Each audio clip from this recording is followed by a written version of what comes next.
오늘 우리들에게 주신 하나님 말씀은 신약성경 빌립보서 2장 1절부터 11절까지입니다.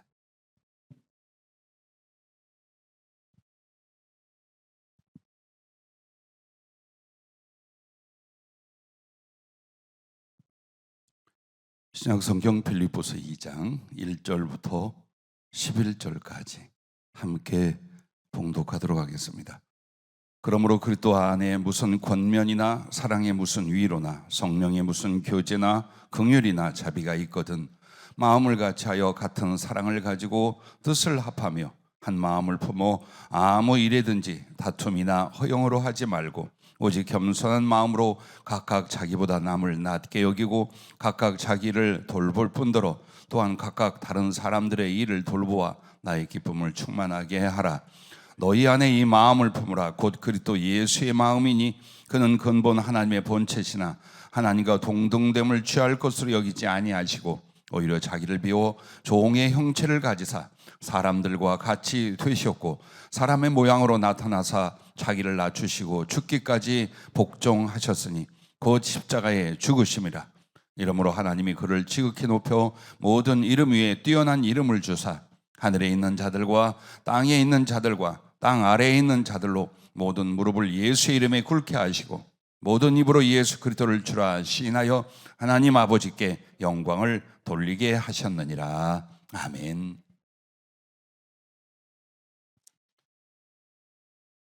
그리스도의 마음을 가지라, 그리스도의 마음을 가지라라는 제목으로 주께서 말씀을 우리에게 주셨습니다. 사람의 마음이란 무엇일까요? 마음이란 어떤 것이 짐작은 갑니다. 그러나 오늘 성경과 성령님을 의지하여 정의를 부탁을 했습니다. 자, 사람의 마음이란 생각과 지식과 감정과 의지와 성품이요 또한 그의 의식, 즉 가치관, 사상, 목적 등이다. 이렇게 표현해 주셨습니다. 즉 여러분과 나의 모든 생각, 지식, 감정, 의지와 성품이 마음입니다. 그리고 그 마음 안에 여러분의 의식, 어떤 가치관이나 사상이나 목적 등까지도 마음에 포함이 된다 할 것입니다.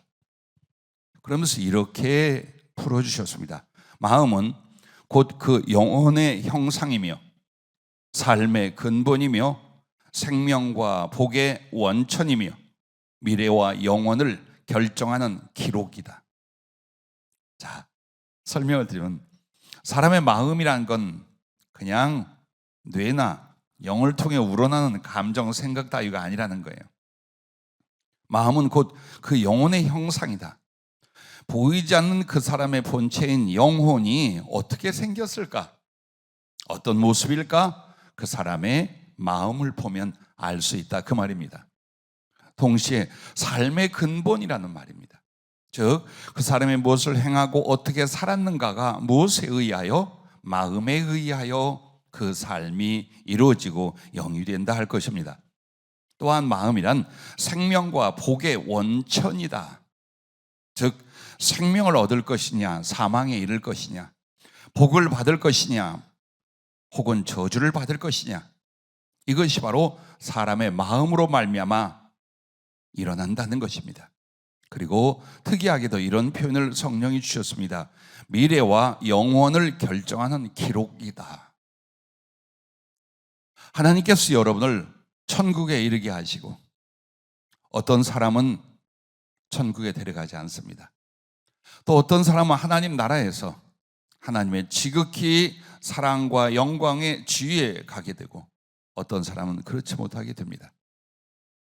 얼마 뒤에 나는 어떤 모습이며 영원이라는 세계 속에 나는 어떻게 살아갈까? 그것을 결정하는 기록이라고 했습니다.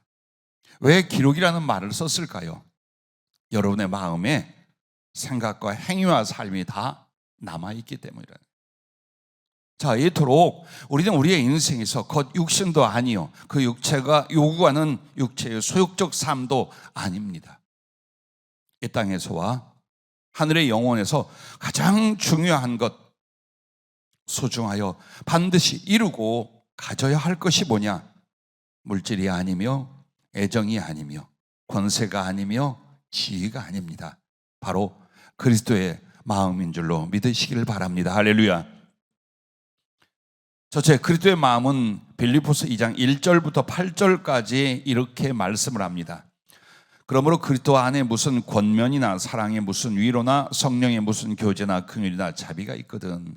이 말은 예수님 때문에 너희가 서로 권면하고 사랑의 위로를 하고 또 성령 안에서 교제를 갖거나 긍휼과 자비를 베풀 때에, 그렇게 할 때에 어떻게 할 것이냐? 마음을 같이하여 같은 사랑을 가지고 뜻을 합하며 한 마음을 품어 아무 일에든지 다툼이나 허영으로 하지 말고 오직 겸손한 마음으로 각각 자기보다 남을 낮게 여기고 각각 자기를 돌볼 뿐더러 또한 각각 다른 사람들의 일을 돌보아 나의 기쁨을 충만하게 하라. 이것이 주님 마음 안에서 신앙으로 사는 모습이에요. 그러면서 바울은 너희 안에 이 마음을 품으라. 곧 그리스도 예수의 마음이니 하나 더 추가하여 아주 강력하게 권면을 합니다. 그는 근본 하나님의 본체시나 하나님과 동등됨을 취할 것으로 여기지 아니하시고 오히려 자기를 비워 종의 형체를 가지사 사람들과 같이 되셨고 사람의 모양으로 나타나사 자기를 낮추시고 죽기까지 복종하셨으니 곧 십자가에 죽으심이라. 이렇게 복종이라는 말을 예수님의 마음으로 마지막 추가를 해서 성도들에게 가르치고 권면하고 계십니다. 오늘 성경 전체와 우리가 만나고 경험했던 주님을 통해서 예수님의 마음, 내가 본받고 내 안에 심어 품어 가꾸어 가야 될 그 예수님의 마음은 어떤 것이냐? 그 첫째가 긍휼이라고 하셨습니다.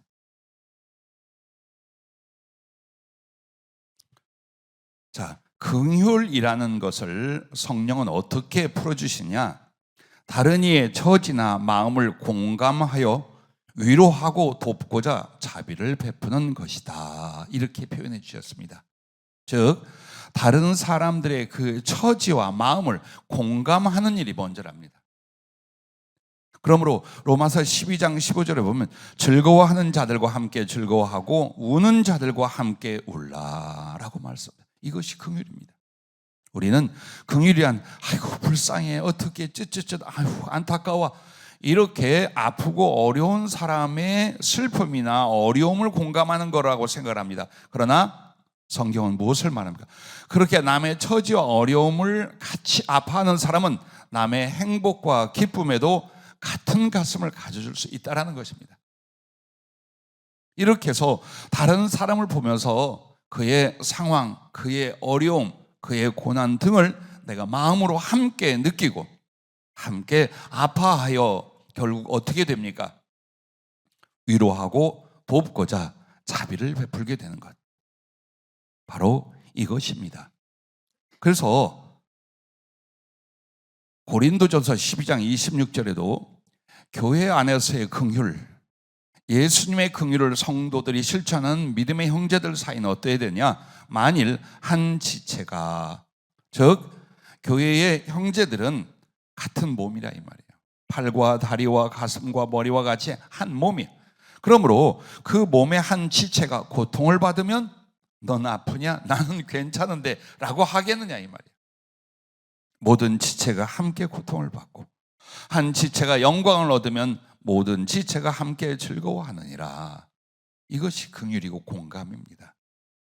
다른 사람이 어찌하든지 나만 아니면 나는 이라고 하는 것은 주님의 긍휼의 마음과 너무나 먼 것을 가리켜 말합니다. 그래서 주님이 신약 성경에 나오는 모든 선행과 그 기적을 보면은요, 동기가 오직 불쌍히 여기심, 긍휼이었습니다. 무엇을 해서 먹여도, 병을 고쳐도, 귀신을 쫓아도, 어떤 이야기를 풀어주셔도 전부 다 그 배경이 뭐냐? 긍휼, 자비였습니다. 그래서 주님이 너희 아버지가 자비로우신 것처럼 너희도 자비로워하라 라고 말씀을 하십니다. 심지어는 고난을 받고 십자가에 달려 그 처참한 죽음, 지옥의 형벌을 받으심도 그것을 당할 우리들에 대한 긍휼 때문에 주님의 십자가를 지신 줄로 믿습니다.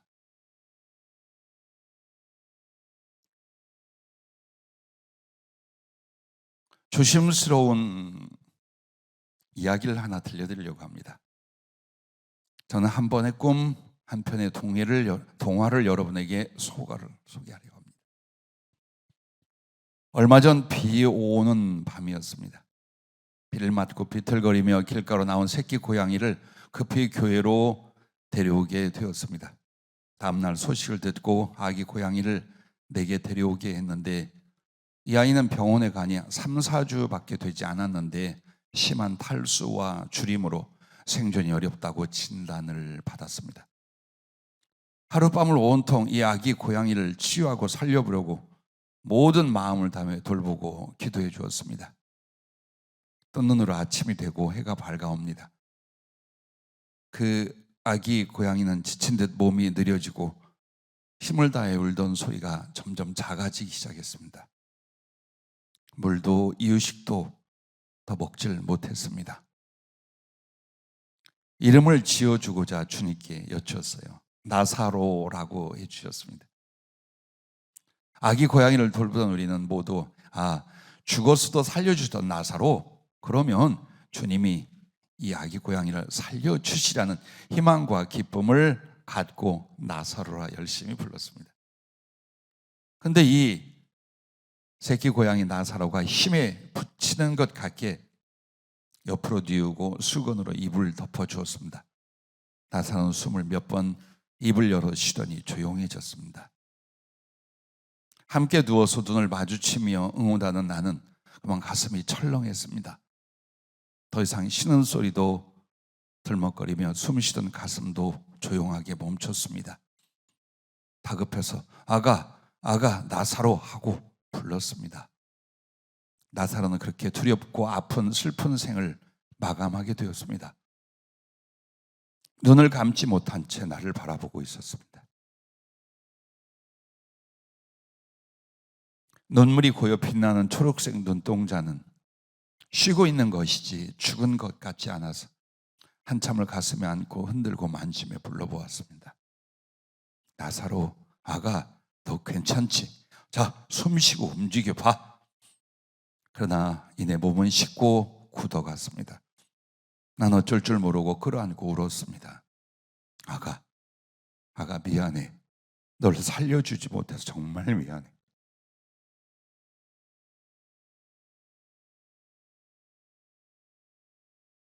몇 시간을 안고 울다가 교회 근처 나무 밑에 묻어주려고 수건으로 싸서 종이 상자에 넣고 차를 몰아 교회로 갔습니다.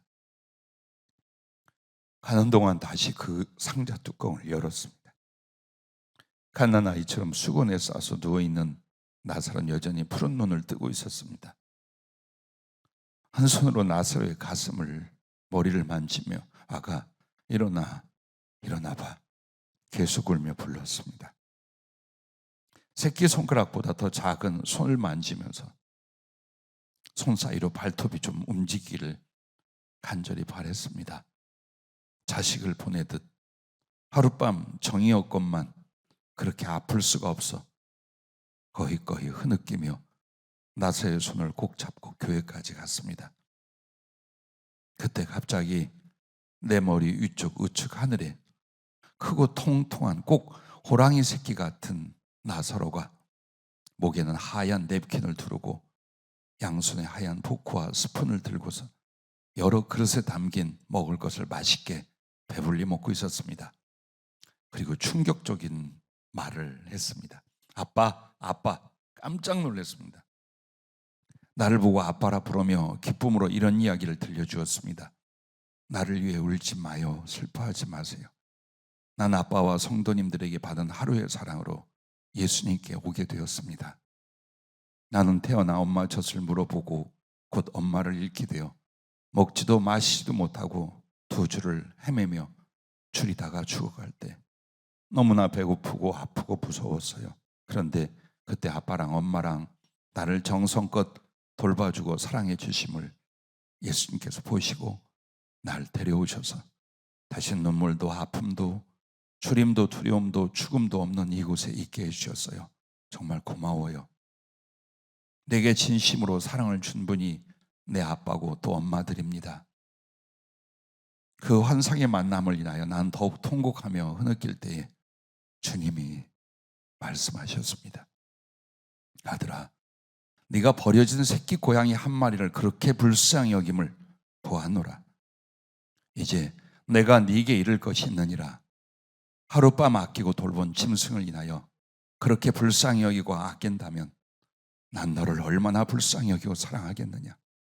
너는 항상 내 눈에 눈물이며 내 가슴에 그리움이니라. 너를 살리고 행복하게 하려 난 모든 것을 다 바치고 행하였느니라. 이제 더욱 나의 긍휼과 사랑이 어떠함을 깨달아 묻 영혼들을 그리 여기고 긍휼을 베풀라.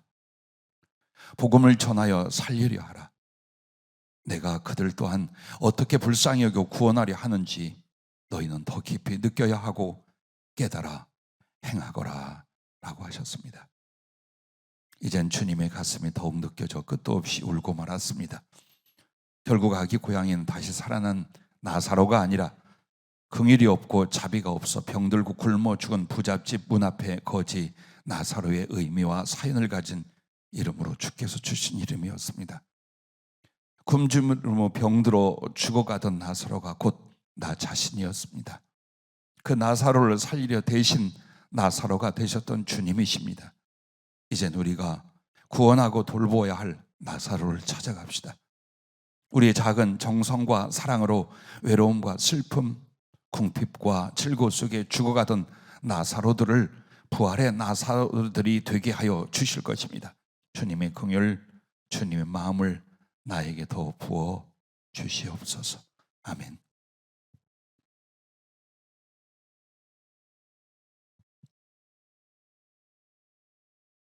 야고보서 2장 13절 말씀에 보면 이런 말씀이 있습니다. 긍휼을 행하지 아니하는 자에게는 긍휼이 없는 심판이 있으리라. 긍휼은 심판을 이기고 자랑하느니라 라고 말합니다. 그러면 나사로가 죽어갈 때 그를 돌보지도 치료하지도 먹이지도 않았던 부자, 그 사람이 바로 긍휼을 행하지 아니하는 자에게는 긍휼이 없는 심판이 있으리라는 말씀이 해당이 된 것입니다. 그가 죽어 눈을 떴을 때 지옥에 던져져 있었습니다. 그러나 또 야고보서 2장 13절은 이렇게 말씀을 연결합니다. 긍휼은 즉 다른 사람을 불쌍히 여겨 자비를 베푼다면 심판을 이기고 자랑하느니라. 이 말은 하나님께 심판을 받고 정죄를 받아야 될 사람임에도 그 하나님을 인하여 사람들에게 자비와 긍휼을 베푼다면 하나님이 용서하시고 하나님이 그에게 자비를 베푸신다는 것입니다. 누구였습니까? 삭개오였습니다. 삭개오는 그가 산 삶으로 심판에 이르게 되고 버려 마땅할지 몰랐습니다. 그러나 주 예수님을 만나 그의 신앙은 바로 불쌍한 사람들에게 베푸는 것이요, 억울한 사람들에게 갚는 긍휼이었습니다. 그는 그 긍휼로 인하여 심판을 이기고 주 앞에 자랑하는 자가 되게 되었던 것입니다. 오늘 여러분과 내가 살면서 사람으로서 무엇이 가장 중요할까요? 한 인격체로서 예수님을 닮은 것이 무엇이 있을까요? 긍휼입니다.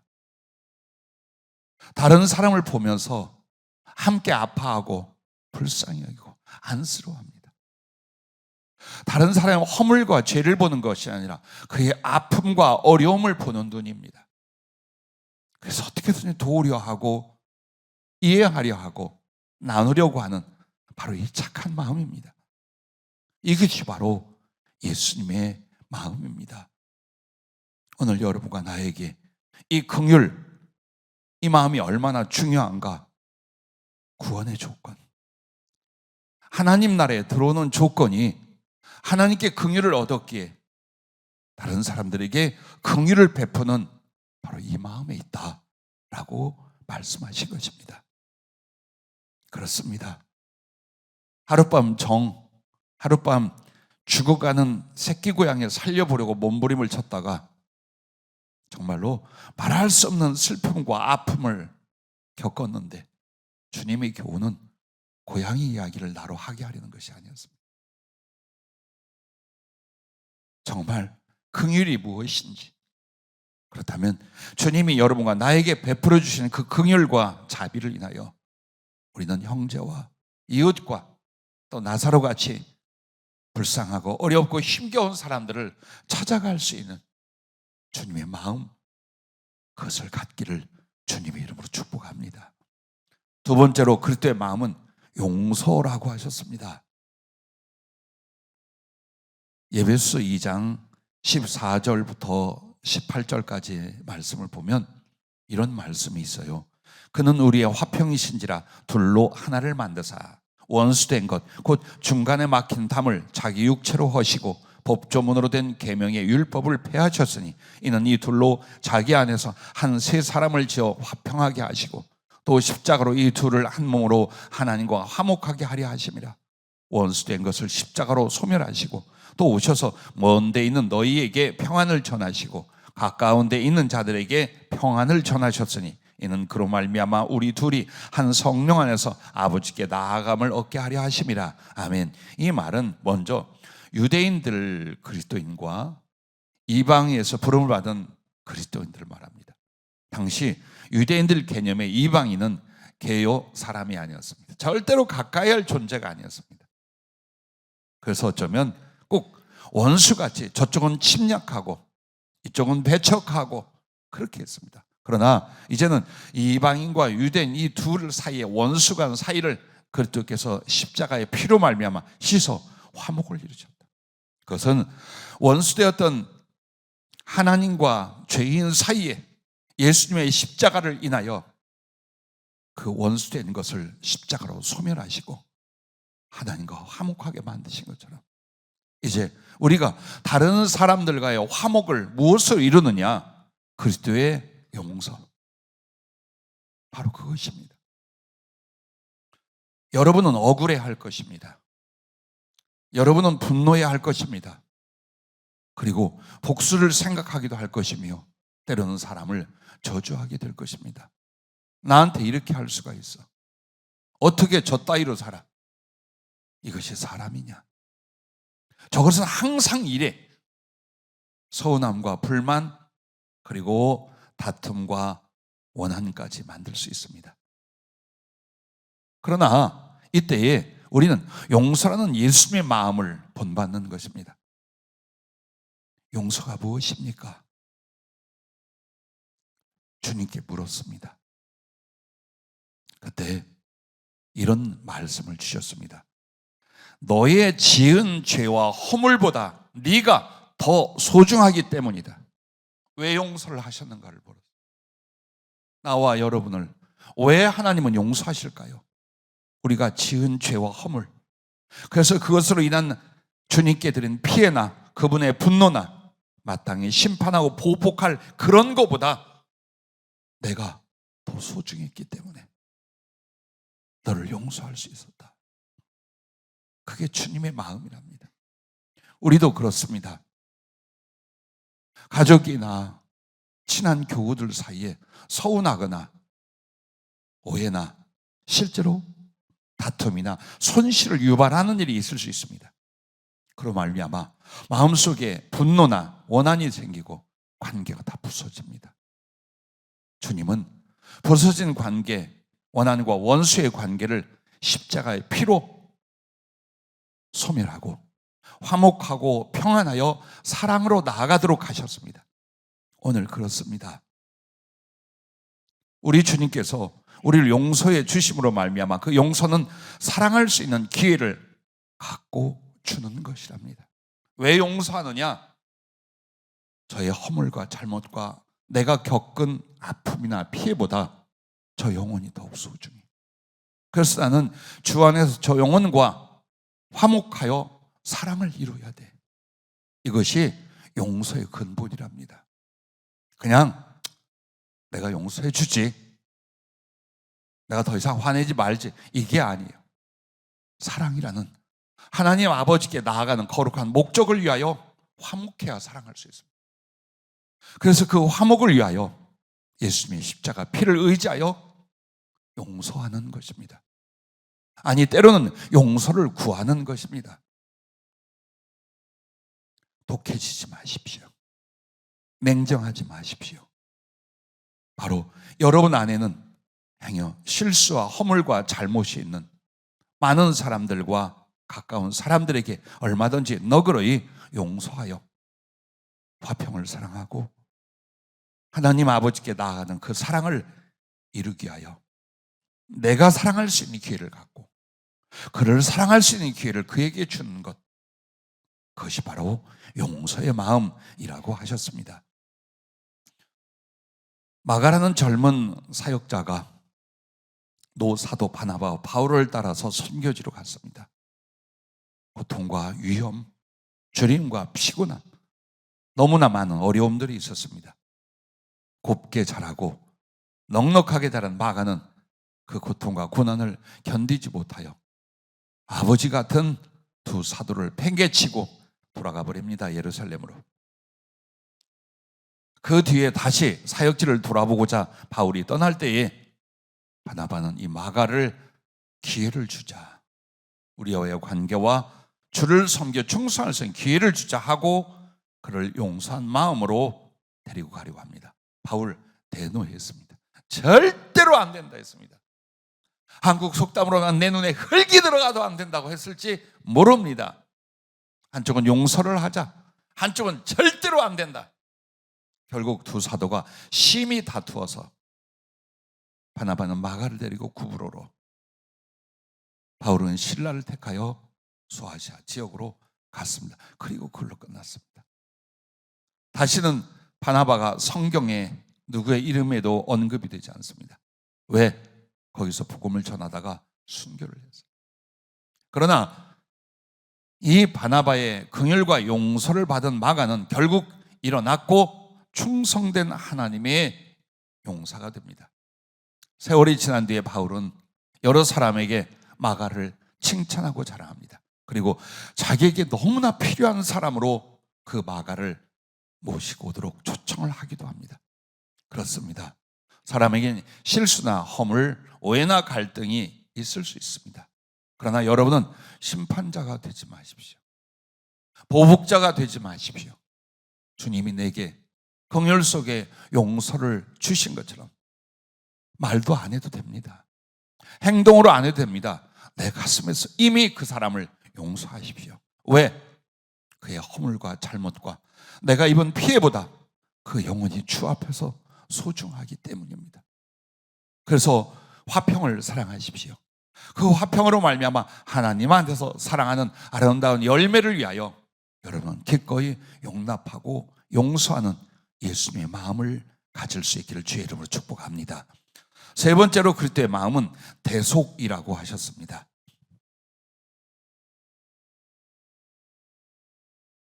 대속이라는 말은 속죄를 대신해 주신다는 말입니다. 그런데 이것을 마음의 하나의 표현으로 성령이 제공해 주셨습니다. 그럼 이 말이 뭐냐? 예수께서 나의 죄악과 죽음과 지옥의 저주를 대신하여 받아주심으로 나에게는 용서와 의와 생명과 하나님 나라를 주셨단 말이에요. 여기서 그 대속의 마음을 가지라는 거예요. 그럼 대속의 마음이라는 게 뭡니까? 사랑하여 내 모든 것을 대신하심, 이겁니다. 다른 사람을 사랑하여 내가 대신하려고 하는 겁니다. 네 고통을 내가 대신 받고, 네가 해야 할 일을 내가 대신하고, 네 슬픔을 내가 대신 앓고, 사랑이란 대신하는 겁니다. 쪼가리를 조금 나눠주는 것이 아니라 너 대신 내가. 물에 빠져 죽은 사람이 급류에 휩쓸리고 나는 그렇게 수영을 잘 못합니다. 그러나 그를 긍휼히 여기고 사랑하여 살리려 할 때 여러분 어떻게 합니까? 목숨으로 대신합니다. 한 목숨을 살리게 하여 자기를 물속에 던지는, 그게 뭡니까? 그게 대신입니다. 오늘 대속의 마음이란 사랑을 위하여 그를 대신하는 것, 바로 이것을 가르쳐 말합니다. 이 예수님의 마음을 요한복음 15장 13절에 보면 사람이 친구를 위하여 자기 목숨을 버리면 이보다 더 큰 사랑이 없나니, 즉 사랑의 궁극, 사랑의 가장 깊은 것은 사랑하는 사람을 위하여 목숨을 대신하는 것, 주께서 우리에게 그리하신 줄로 믿습니다. 그러므로 가장 큰 계명, 중요한 계명이 무엇이냐고 물었을 때 주님은 마음을 다하고 목숨을 다하고 힘을 다하고 지혜를 다하여 주 너의 하나님을 사랑하라. 그리고서 마태복음 22장 39절에 둘째도 그와 같으니 네 이웃을 네 자신같이 사랑하라 라고 말합니다. 네 이웃을 네 자신같이 사랑하라, 네 몸같이 사랑하라. 이 말이 뭡니까? 대신하는 겁니다. 네 수고를, 네 슬픔을, 네 아픔을, 네 죽음을 내가 대신하겠다.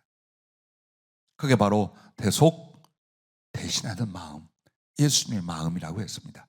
우리는 귀찮은 거, 손해보는 거, 모욕받는 거 안 하려고 합니다.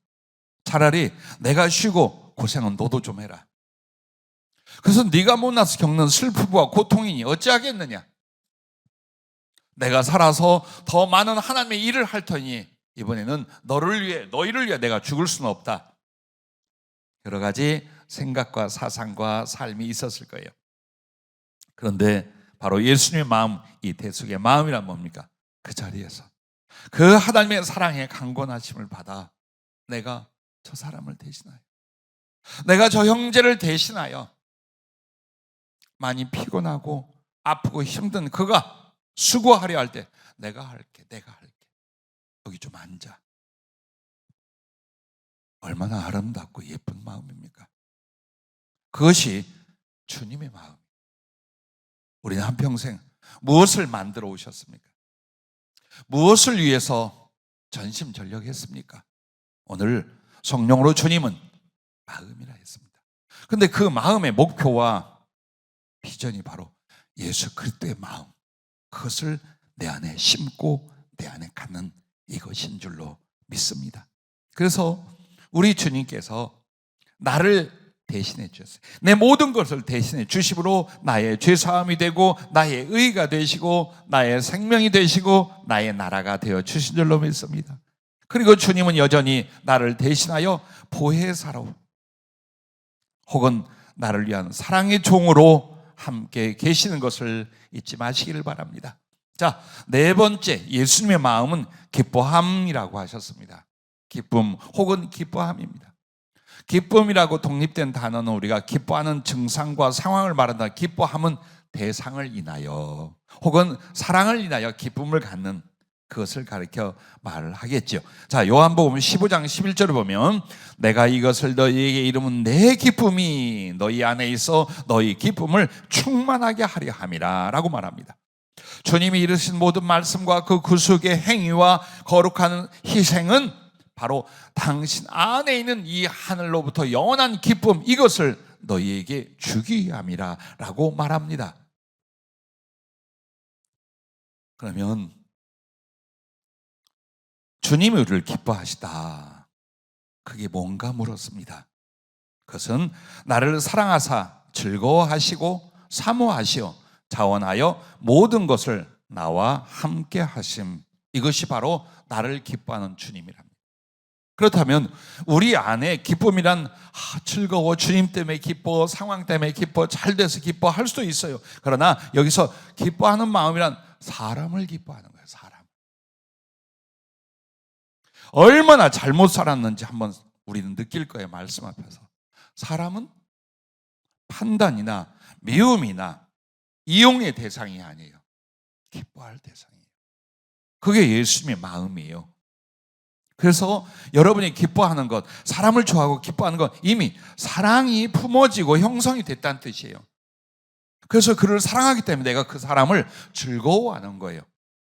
그리고 그 존재를 사모하고 그와 함께하되 자원하여 돕는 것도, 동행하는 것도, 일하는 것도 자원해서 함께하는 거예요. 이것이 바로 사람을 기뻐하는 주님의 기쁨입니다. 오늘 여러분과 나에게 사랑과 사람을 기뻐하고 있는가를 보십시오. 사랑이라는 이것을 정말 소중히 여기며 마음에 기뻐하고 그 사랑을 이룰 사람들을 여러분이 기뻐하는지 무관심한지, 심지어는 판단하거나 함부로 대하는지, 그걸 살펴보십시오. 뭐가 잘못됐는가? 뭐가 내 영혼과 신앙 안에서 잘못되고 있는가를 보십시오. 그리스도의 마음이 표준입니다. 그리스도의 마음이 가장 의로운 하나님께 돌릴 영광과 축복의 열매라는 것을 잊지 마시기를 바랍니다. 자, 마지막 5번째는 따라해 주시면 고맙겠습니다. 복종. 그래요. 예수님하고 안 어울리는 말 같잖아요. 천지를 주관하시고 창조하시고 다스리고 심판하고 구원하는 하나님이 복종이라니요. 빌립보서 2장 5절부터 8절까지를 보면 이렇게 말합니다. 너희 안에 이 마음을 품으라. 곧 그리스도 예수의 마음이니 그는 근본 하나님의 본체시나 하나님과 동등됨을 취할 것으로 여기지 아니하시고, 즉 예수님은 사람이 아니다 이 말이에요. 이 세상에 육체를 입고 왔으니 우리와 똑같은 사람이거나 혹은 하나님이 새롭게 만든 어떤 특별한 피조물이거나가 아니라는 거예요. 하나님의 본체, 하나님과 동등, 그게 뭘까요? 곧 하나님이시다 이 말이에요. 그러므로 하나님과 동등됨을 취할 것을 여기지 아니하시고 어때요? 오히려 자기를 비워 종의 형체를 가져 사람들과 같이 되셨고 사람의 모양으로 나타나사 자기를 낮추시고 죽기까지 복종하셨으니 곧 십자가에 죽으십니다. 그리스도가 사람이 되신 것만으로도 이미 그분은 낮아지신 것이요 종의 형체를 가진 것이요 아니 지옥과 저주를 받을 죄인의 모습을 스스로 취하여 입었어. 왜? 아버지의 뜻을 위하여. 하나님의 우리를 구원하실 그 거룩한 계획과 당신 안에 불길같이 타오르는 사랑의 강권하심에 대하여 복종하신 것입니다. 얼마나 아름다운 표현입니까? 사랑에게 복종하심, 사랑을 위하여 사랑의 강권하심에 대하여 복종하심, 그게 그리스도의 마음. 위협 때문에, 권위 때문에 고개를 숙인 복종이 아니에요. 사랑을 위하여. 그 사랑이 우러나고 그 사랑이 요구하는 그 마음에 대하여 기꺼이 십자가에 죽기까지 복종하였어요. 아버지께 대한 사랑, 우리들에 대한 사랑, 그 사랑의 강력한 불붙으심과 거룩한 요구에 대하여 당신은 십자가의 지옥의 형벌, 저주를 받으시면서까지 그 사랑에 복종하셨다는 것입니다. 그러므로 복종이라는 것은 자존심을 내려놓는 일, 혹은 무조건 굴복하는 일, 그 성품과 기질, 그게 아닙니다. 복종이란 진리를 사랑함과 겸손으로서 하나님을 사랑함의 요구에 온전히 순복함이다 라고 표현했어요. 자, 진리를 사랑한다. 하나님과 그의 모든 말씀들을 사랑하기 때문에 그 말씀에 순종하는 거예요. 그리고 사랑함, 그리고 겸손이라고 말합니다. 하나님과 그 말씀을 사랑하는 것이 바로 복종이요, 그리고 겸손한 것이 복종이요, 그 다음에 구원을 얻고 하나님의 사람이 되었어요. 그렇다면 내 영혼 안에 항상 일어나는 게 있어요. 하나님을 사랑하라. 내 구주 예수를 더욱 사랑하자. 이 거룩한 주님을 향한 사랑할 요구가 내 안에 일어난단 말이에요. 거기에 복종하는 거예요. 누가 뭐라고 해서가 아니에요. 눈치를 봐서가 아니에요. 복된 것을 약속하게 해서가 아니에요. 사랑을 받았기에 나도 주님을 사랑할 거예요. 그럼 어떻게 사랑할까? 이렇게 하고 이렇게 하자. 그 사랑의 부르심과 강권과 요구에 대해서 기꺼이 그렇게 행하는 것, 이것이 바로 복종의 심령, 복종의 마음이라고 말씀하셨습니다. 우리는 심령 안에 뿔이 자주 납니다. 하나님 앞에 이렇게 순종하고 저렇게 섬겨 충성하다가 뭐가 못마땅하면 막 뿔이 나요. 들받아요. 그게 사람의 모습, 죄의 모습이에요. 그런 우리를 갈고 다듬어서 주님의 마음을 이입하고 자꾸 그렇게 심어 놓으면 여러분과 내 안에 어때요? 두려워서 억지로가 아니라 우러난 가슴의 사랑이 나를 그런 수고와 그런 참음과 그런 희생과 그런 삶의 복종을 이루게 할 줄로 믿으시기를 바랍니다. 복종의 한 예를 여러분에게 소개하면 아브라함입니다. 아주 잘 살고 있었어요.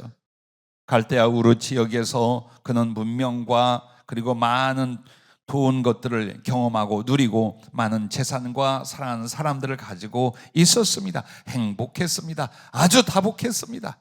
부족한 것이 하나도 없습니다.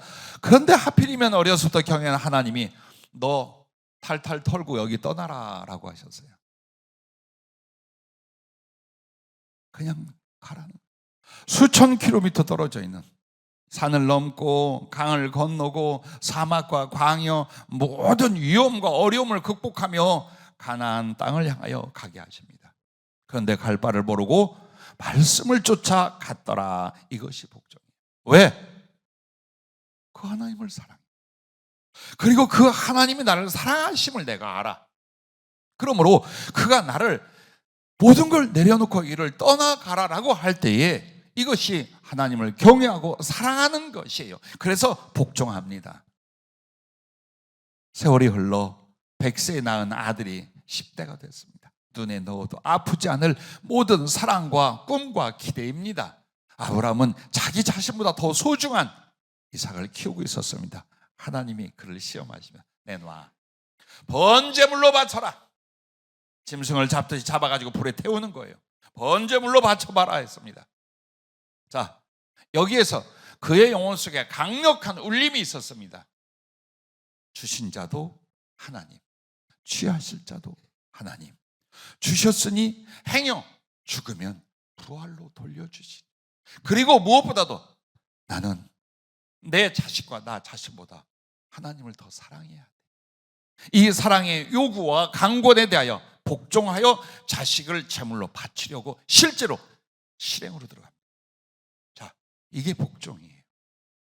그리고 그 복종의 배후에는 사랑을 이루게 하여, 사랑을 드리게 하여 갖는 것이에요. 피곤해하지 마세요. 힘들어하지 마세요. 억울해하지 마세요. 사랑하는 일입니까? 이 작은 섬김이나 수고가 주를 사랑하는 일입니까? 그런데 지금 나는 그게 몹시 힘들거나 어렵거나 곤란한 상황입니까? 그럴지라도 그게 바로 복종이랍니다. 누구 때문이 아니라 내 주님 때문에, 그리고 그 주님을 향한 사랑 때문에 내가 그 일을 하고 그 수고를 하고 그 참음을 갖는 아름다운 마음, 복종이랍니다. 그러므로 여러분, 이 5가지를 성령이 말씀해 주셨는데 그리스도의 마음을 우리가 어떻게 하여야 가질 수 있을까요? 이렇게 하랍니다. 그리스도의 마음을 사랑하고 기뻐하여 말씀으로 마음의 밭에 뿌리라. 한마디로 예수님의 그 마음 그 부분들을 내가 아주 사랑하고 기뻐해야 되는 거예요. 이거 말씀은 좋은데 이렇게 살 수 있나? 이러려면 엄청나게 피곤하고 항상 손해봐야 되는데 어느 세월에 이 따위로 생각한다면 우리는 결코 예수님 마음의 한 조각도 우리 안에 심지를 못한다라는 거예요. 이 그리스도의 마음, 긍휼이며 용서며 대속이며 기뻐함이며 복종이며 이런 것들에 대해서도요, 사랑하여 기뻐할 수 있어. 내 마음에 그 말씀들을 뿌리는 거예요. 그리고 그 마음에 뿌려놓고 거스르는 것, 그 예수님의 마음과 말씀을 거스르는 모든 것을 내 심령의 밭에서 추려내는 겁니다. 계속 어느 상황과 어느 순간에 그렇게 하는 거예요. 이걸 선택할 것이냐, 저것을 선택할 것이냐, 이 마음을 품을 것이냐, 저 생각을 할 것이냐. 그때마다 이거 주님의 마음이 아니야, 이건 주님이 기뻐하는 게 아니야. 나는 바꿀 거야. 생각을 바꾸고 감정을 바꾸고 마음을 바꾸고 관계를 바꾸고 삶을 바꾸는 거예요. 그렇게. 그래서 그리스도의 마음, 즉 사랑의 요구에 복종하며 성령의 은혜를 구하라. 이것이 그리스도의 마음을 얻는 영성이다라고 표현해 주셨습니다. 얼마나 세월이 지났을까요? 얼마만큼 시간이 우리에게 남아 있을까요? 여러분과 나에게, 사람에게 나타내고 주님께 가지고 갈 것은 그 심령밖에 없어요. 주님을 얼마나 닮아갔는가. 이 주어진 세월 속에서 어떻게 애를 써서 예수님의 그 사랑의 마음을 닮아갔는가. 여러분, 그걸 가지고 갈 거예요. 그리고 그것을 형성함으로 하나님께 주실 복과 쓰심이 이 땅에서 있다는 것을 잊지 마시기를 바랍니다. 마지막으로 두 번째는 그리스도의 마음을 가짐으로 하나님의 은혜가 거룩한 축복이 이와 같습니다. 첫째, 그리스도를 닮은 장성한 영혼이 된다라는 겁니다. 자, 장성한 영혼이라는 게 뭘까요? 도대체 예수님을 더 닮으면, 사랑으로 말미암아 그리스도 더 닮으면 그 사람이 장성한 자. 근데 예수님이 교회는 다니고 구원은 말하지만 그 심사를 보니까 아니야, 그건 아니야. 응? 좁고 삐지고 이기적이고 혈기, 세상적, 육신적. 그렇다면 어린아이예요. 그의 심령, 영성은 갓난아기, 그게 갓난아기인 거예요. 근데 누군가는 그리스도의 마음이 인격화되고 삶의 목표가 되고 있어요. 장성한 영혼, 아주 하나님이 큰 사람이라 칭찬할 장성한 영혼이 되는 것입니다. 그래서 여러분에게 성경의 이 장성한 영혼과 그러지 못한 영혼에 대하여 하나의 비유적으로 주신 말씀이 고린도전서 13장 11절부터 13절에 이렇게 말합니다. 내가 어렸을 때는 말하는 것이 어린아이와 같고 깨닫는 것이 어린아이와 같고 생각하는 것이 어린아이와 같다가 장성한 사람이 되어서는 어린아이의 일을 버렸노라. 무엇이 어린아이의 생각과 어린아이의 일이었어요? 저밖에 모르는 것. 변하지 않는 심성, 조급한, 조잡한 인격성, 그런 것들. 그게 어린아이예요. 근데 이제 예수님의 마음을 갖는다는 건 쑥쑥 아름다운 성장을 이루는 거예요. 그리고 난 뒤에 그 어린아이 유치한 생각과 마음과 행동을 합니까? 안 합니다. 배려하고 품고 이해하고 응원하고 나눠주고 희생하고 그리스도의 마음과 그 사랑을 더 내 안에 품어 실천할 수 있다면 그게 이제 어른이 되고 주 안에서 장성한 영혼이 됐다는 뜻이에요. 그래서 여러분과 내가 생각하는 것과 마음 먹는 것과 삶이 어린아이 짓을 하고 있는가, 아니면 예수님을 닮은 장성한 자로서 이 수십 년 동안 그나마 내가 성숙해 있는가, 이거 보라 그 말입니다. 그래서 이 말씀은 계속 이렇게 연결을 하고 있습니다. 우리가 지금은 거울로 보는 것 같이 희미하나 그때에는 언제? 온전해졌을 때 얼굴과 얼굴을 대하여 볼 것이요 지금은 내가 부분적으로 아나 그때에는 주께서 나를 아신 것 같이 내가 온전히 알리라. 그런즉 믿음, 소망, 사랑 이 세 가지는 항상 있을 것인데 그 중에 제일은 사랑이라. 이 말은요, 이 땅에서 항상 우리가 부족하고 아주 작은 것뿐이에요. 그래서 거울로 보는 것 같다라는 건 당시 거울이 이런 유리 거울이 아니에요. 청동을 이렇게 마광하여 이렇게 얼추 비춰보는 거울이에요. 근데 거기다가 또 녹이 슬거나 뭐가 좀 묻고 그러면 뭐가 보여? 희미해. 이 모습이 영적인 유아로서는 그리스도를 닮거나 그리스도를 사랑하고 그리스도의 관계에 있어서 이와 같다라는 거예요. 그러나 여러분이 예수님의 마음으로 젖어 성숙했을 때에 여러분 어때요? 주님과의 교제와 주님과의 사랑이 얼굴과 얼굴을 마주 대하여 뿌듯하리라. 그렇게 천국까지 이르게 되리라. 그래야 하나님 나라의 가장자리가 아니라 그 보좌 앞에서 주의 얼굴과 얼굴을 마주 대하여 보리라. 누가? 주님 마음 그 사랑의 복종을 이루어온 사람들, 그리스도의 가슴을 품고 그 삶을 사랑으로 살아온 사람들이 이와 같은 결과가 될 것이다. 그러므로 믿음, 소망, 사랑 이는 주님의 마음이에요. 그 중에 제일은 사랑이라. 이것이 바로 하나님의 속성이요 예수님의 마음이기 때문에 이와 같이 말씀하는 줄로 믿습니다. 부디 여러분 항상 기준을 물질에 두지 마십시오. 삶 속에서의 부여나 여유나 위치에 두지 마십시오. 그것 자체가 신앙 안에서 어린아이들입니다. 조금 더 갖는다고, 조금 더 행세한다고, 조금 더 누린다고, 그것이 내 삶의 가치요, 이것이 정말 중요한 목표요, 그게 유아예요. 예수님처럼 되어보려는, 그리스도의 마음을 품고 그 삶을 조준하고 만들어가는, 그것이 고상한 것이요, 그것이 거룩한 것이요, 그것이 온전한 것이라는 것을 마음에 두실 수 있기를 바랍니다. 그래서 정말 예수님의 마음을 가진 사람은 인격만의 변화가 아니에요. 하나님과 가장 깊은 친교를 가지는 사람이 됩니다. 누가 예수님과 가장 친할까요? 그분의 마음, 나의 마음이 하나 된 사람들. 그 속사람 마음이 항상 예수님과 충돌하고 거스리는 사람이 어떻게 예수님과 성령 안에서 깊은 친교를 이루겠어요? 없어. 땅에서부터 하늘까지. 그런데 꺾고 부서뜨리고 만들고 노력하고 수고해서 예수님의 사랑, 예수님의 마음을 품어갔어요. 얼마나 주님이 이 사람을 이뻐하겠어요. 이뻐하심으로 말미암아 사이가 없고 막힘이 없어요. 이게 친교예요. 예수님, 아브라함이 그러했듯이, 다니엘이 그러했듯이 이것이 친교예요. 그런데 이 땅에서 그렇게 주님을 경험하고 사랑하는 친교는 그걸로 끝나지 않아. 어디까지? 하나님 보좌에 24 장로들이 친히 그 보좌 앞에 주님 얼굴을 마주 대한 것처럼 친교는 하늘의 셋째 하늘 하나님 보좌까지 이어지는 거예요. 그러므로 이 땅에서 가난하든 병들든 짧은 인생이었든 두려워하지 마세요.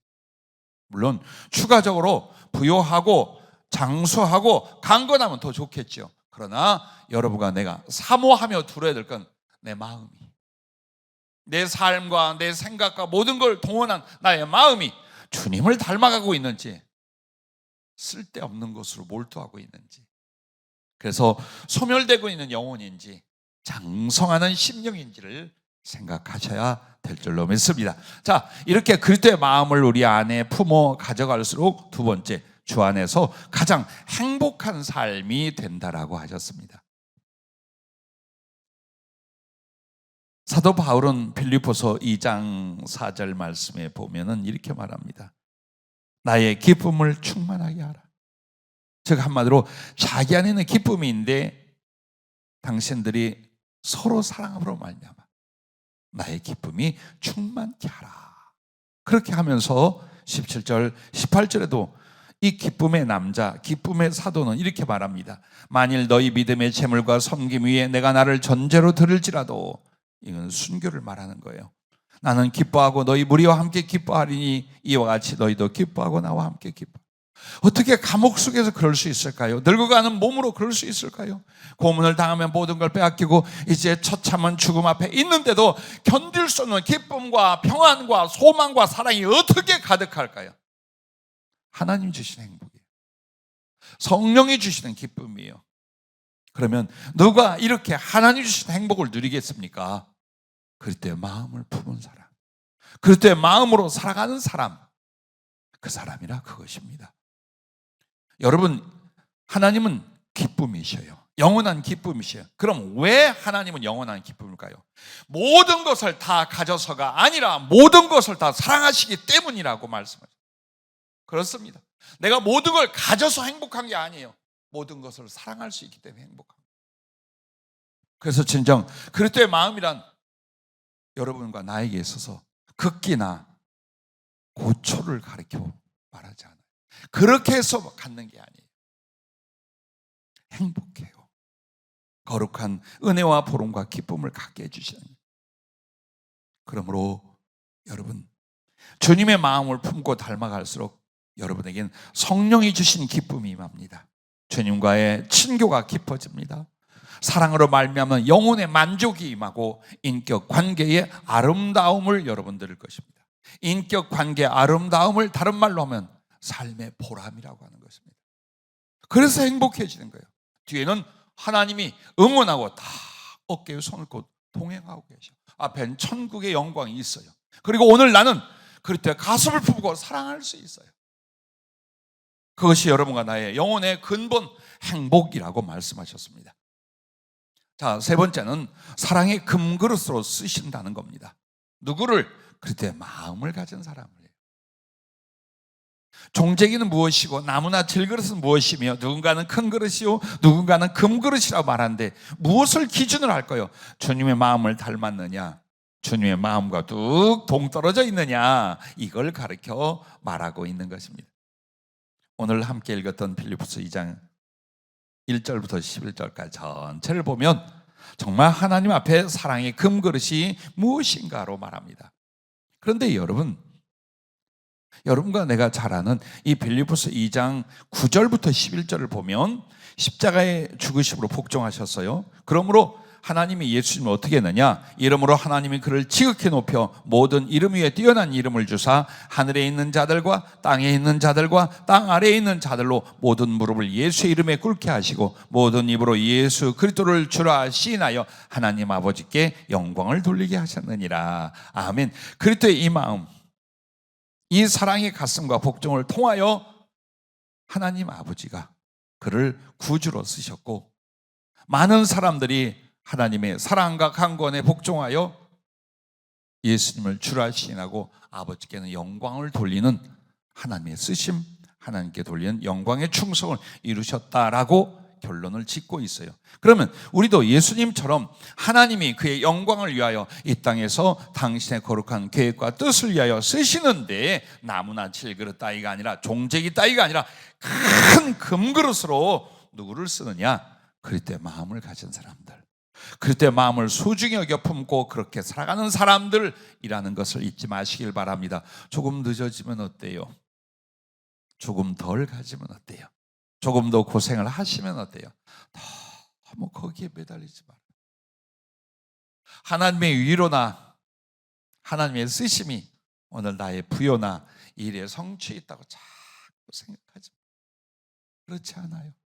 그것은 작은 부속, 한마디로 내게 딸려있는 작은 것일 뿐이에요. 가장 중요한 것, 그리고 온전한 것, 영원한 것은 여러분의 마음 어떻게 만들어 가느냐, 여기에 달려 있어요. 그래서 주님의 마음을 품는 자는 주님이 하셨던 일을 하게 하지 않겠습니까? 그래서 오늘 금그릇 하는데 성령이 이러셔요. 하나님의 성막의 성소가 금그릇이었다. 왜? 전부 다 금으로 만들었어요.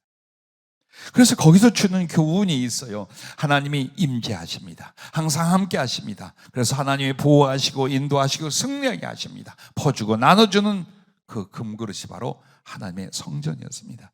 그렇게 쓰겠다는 거예요. 그래서 그 사람에게 하나님의 임재와 교통하심이 충만하고 성령의 위로와 역사가 충만하고 그가 무엇을 구하여도 기꺼이 들어주시는 하나님의 형통케 하심이 그 사람과 함께 한답니다. 이것이었던 거예요. 우리는 자꾸 다른 걸로 하나님 앞에 쓰심받기를 원합니다. 그게 아니라는 거예요. 네 마음을, 다른 요소, 다른 삶의 조건을 가지고 너의 마음을 주님을 닮게 하는, 여기에 축복도 쓰심도 주님 받을 영광도 있다라는 거예요. 요셉이 어땠어요? 다니엘이 어땠어요? 사도 바나바가 어땠어요? 다 그와 같았습니다. 그러므로 여러분과 나 말씀을 맺습니다. 모든 생각과 순간과 만남과 일 앞에서 오직 그리스도의 마음을 품고 행할 수 있기를 주의 이름으로 축복합니다. 이겁니다. 이럴 때 예수님이라면 어떤 마음이며 어떻게 행하실까? 이걸 계속 반문하는 거예요. 그냥 욱하고 말하고 행동하고 세상적이고 육신적이고 습관적으로 가는 것이 아니라 이럴 때 예수님이라면 어떤 마음을 품고 어떻게 행하실까? 그때 마음은 빛과 물과 땅과 같아서 모든 생명의 씨를 받고 뿌려 생명의 풍성을 거두는 것처럼 여러분의 영혼이, 여러분의 그 사랑의 마음과 행위를 인하여 수없이 많은 사람들에게 하나님의 생명과 나라가 열매를 맺게 된다 하셨습니다. 주의 이름으로 그리스도의 마음이 넘치시기를 축복합니다. 우리 함께 기도하겠습니다.